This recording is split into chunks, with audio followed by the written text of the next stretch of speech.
Joseph Smith continuou a tradução da Bíblia e, em março de 1832, enquanto estudava a revelação de João com todo o seu simbolismo, ele pediu ao Senhor que interpretasse alguns dos símbolos nos capítulos 4 e 11. Ele recebeu uma revelação que era basicamente uma sessão de perguntas e respostas sobre o livro de Apocalipse, que se tornou a sessão 77. Pelatia Brown, um homem que Joseph descreveu como uma das cabeças velhas mais sábias que temos entre nós, interpretou mal o significado dos animais que João viu em uma conferência de abril de 1843, o profeta explicou seu significado correto. Ele estava frustrado porque esta revelação era frequentemente mal compreendida e especulada pelos santos, e ele disse: podemos espiritualizar e expressar opiniões por toda a eternidade, mas isso não é autoridade. Ele os alertou para não ensinarem sobre símbolos e detalhes específicos do livro, mas em vez disso pregar os princípios básicos do Evangelho. Joseph nos mostrou o padrão correto de revelação ao ler, estudar, ponderar, orar e então receber inspiração do Espírito Santo. A primeira pergunta no versículo 1 era sobre o mar de vidro de que João falou em João 4:8. O Senhor respondeu que era a terra em seu estado santificado, imortal e eterno. Joseph então perguntou no versículo 2 quais eram os 4 animais mencionados no mesmo versículo, e o Senhor respondeu que eles são expressões figurativas para descrever o céu, o paraíso de Deus, a felicidade do homem e dos animais, répteis e aves do ar. Aquilo que é espiritual é a semelhança do que é temporal, e o que é temporal a semelhança do que é espiritual. O espírito do homem à semelhança de uma pessoa, como também o espírito da besta e todas as outras criaturas que Deus criou. Joseph disse que João viu no céu animais, aves, peixes e animais de aparência estranha, dos quais não temos nenhuma concepção, que foram salvos de inúmeras terras como a nossa, todos dando glória a Deus que glorificou a si mesmo ao salvar todas as bestas, aves, peixes ou o homem que suas mãos fizeram. A revelação continua com 15 perguntas de Joseph que foram respondidas pelo Senhor. O profeta disse que sempre que Deus dá a visão de uma imagem, besta ou figura, ele sempre se responsabiliza por dar uma interpretação dela e não somos responsáveis por não saber seu significado se ele não o interpretou para nós.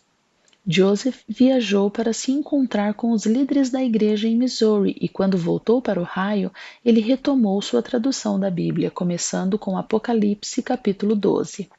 A sessão 77 foi publicada pela primeira vez no jornal da igreja Times and Seasons, em 1º de agosto de 1844, e foi adicionado à edição de 1876 de Doutrina e Convênios. A sessão 78 foi dada em Kirtland, Ohio, em 1º de março de 1832, e Joseph foi ordenado a organizar a Firma Unida, também conhecida como Ordem ou Ordem Unida, para gerenciar os depósitos da igreja e projetos de publicação. Isso era diferente da Ordem Unida que seria estabelecida mais tarde, onde os santos seguiam sistemas diferentes de compartilhamento comunitário ou cooperativo.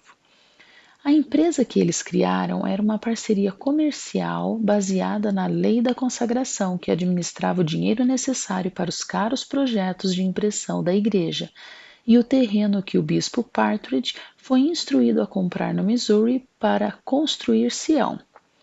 O Senhor falou sobre as bênçãos que os santos receberiam se obedecessem a esse mandamento.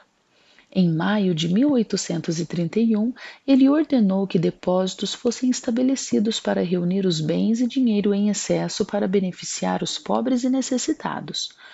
Um foi estabelecido no Missouri, dirigido por Sidney Gilbert, e outro era operado por Newell Whitney, em Ohio. Joseph Sidney Rigdon, Bispo Whitney, Peter Whitmer Jr. e Jesse Gause viajaram para o Missouri para sentar-se em conselho com os santos de Sião e organizá-los de acordo com a revelação. O parceiro de negócios do bispo Partridge, Sidney Gilbert, foi instruído a abrir uma loja em Independence, Missouri, para arrecadar fundos para comprar terras para o bem dos santos. A seção 78 disse aos santos como usar seus lucros com base na lei da consagração para atender às necessidades dos outros, e Joseph supervisionou a publicação do livro de mandamentos, enquanto o bispo Whitney atendia às necessidades dos pobres do armazém, que também era seu armazém. O Senhor disse que assim era para que fossem iguais nos laços das coisas celestiais e terrestres, para a obtenção das coisas celestiais. O Senhor disse que se quisermos ter um lugar no mundo celestial, devemos nos preparar fazendo as coisas que Ele ordenou e exigiu de nós.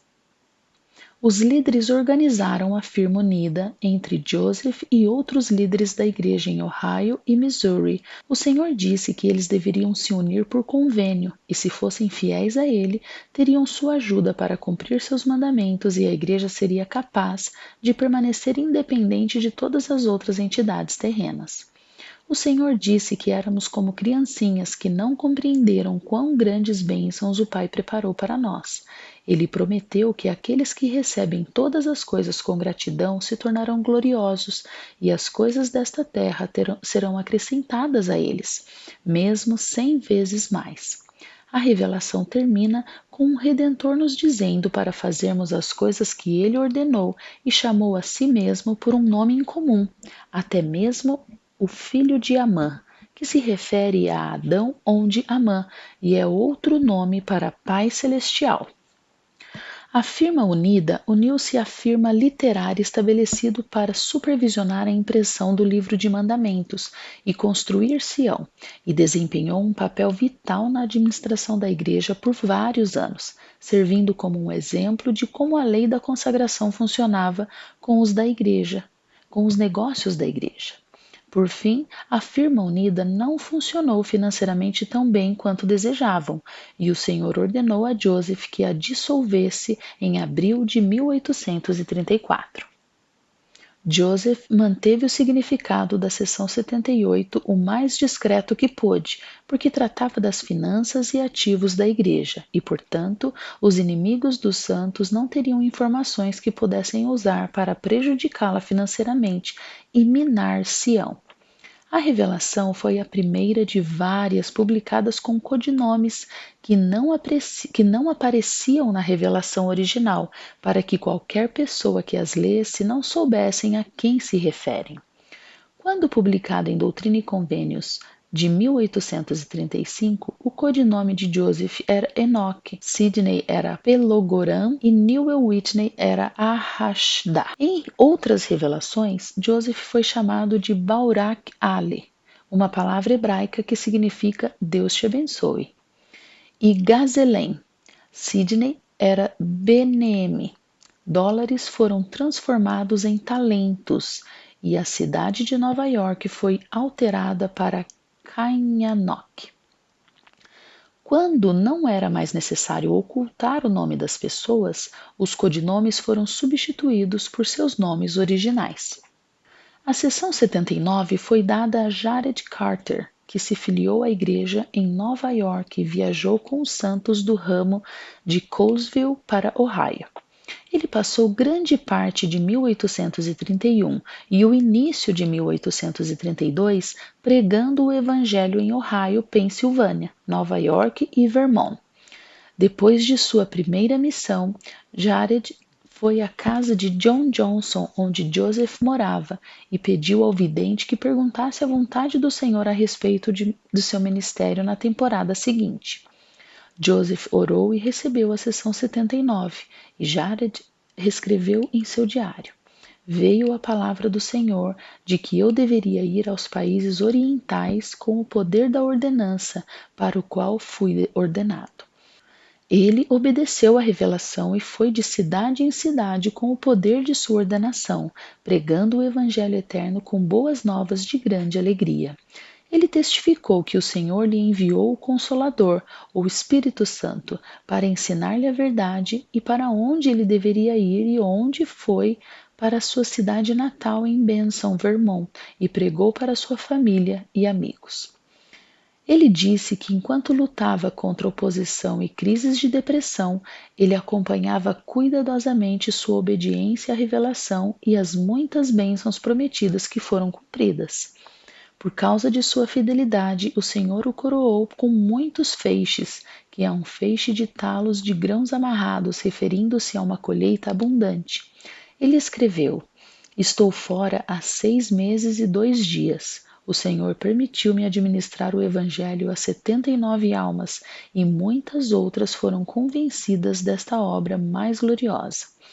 Ele se alegrou com sua missão difícil, mas bem-sucedida. Deus me abençoou de acordo com a profecia do irmão Joseph antes de eu sair de Ohio. A sessão 80 foi dada a Stephen Burnett, um converso quando tinha 16 anos que foi ordenado professor, elder e sumo sacerdote um ano depois em uma conferência de outubro de 1831. Ele foi cheio do Espírito Santo e teve o desejo de levar o Evangelho a seus parentes, onde conduziu seus pais para a igreja. Ele foi chamado para pregar com Ruggles Eames em janeiro de 1832. Mas eles nunca serviram nessa missão. Poucas semanas depois, Stephen visitou o profeta, que recebeu a sessão 80, onde agora era chamado para pregar com Eden Smith. Stephen foi instruído a ir ao mundo e pregar o Evangelho a toda criatura que vem ao som de sua voz. O Senhor disse que não importava onde eles pregassem, e eles não poderiam errar. Esta é uma grande lição para nós. Quando somos chamados a pregar, o mais importante é que proclamamos o Evangelho de Jesus Cristo e o local onde pregamos realmente não importa.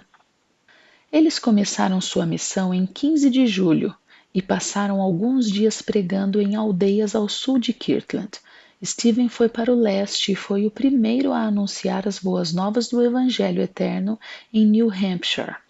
Mas em 1838, ele estava desiludido com o Evangelho e não conseguia recuperar o espírito. Ele disse que o fundamento de sua fé falhou e ele proclamou todas as mentiras das revelações e deixou a igreja. Joseph Smith acreditava que a relutância de Stephen em consagrar sua vida ao reino de Deus contribuiu para sua não conversão na igreja. Podemos permanecer convertidos consagrando nossa própria vida ao Senhor, aprendendo como receber revelação do Espírito Santo e perseverando até o fim. E essas são as sessões 77 e 80 de Doutrina e Convênios. Procure por objetos escondidos ao longo deste vídeo que fazem parte da história da igreja ou algo que teria sido comum naquela época, e leia a descrição de cada objeto para aprender sobre a vida no século XIX. Você também pode procurar essas outras imagens ocultas ao longo do vídeo. Você pode baixar uma página para colorir e quebra-cabeças de atividades para cada sessão no Etsy em PonderFun. Visite nossa página no Facebook ou ponderfun.com para encontrar mais coisas divertidas para fazer, e você pode ouvi-las como um podcast. Curta e compartilhe esses vídeos com quem você acha que possa gostar deles e continuaremos fazendo novos. Obrigada novamente por assistir e encontre algum tempo esta semana para refletir.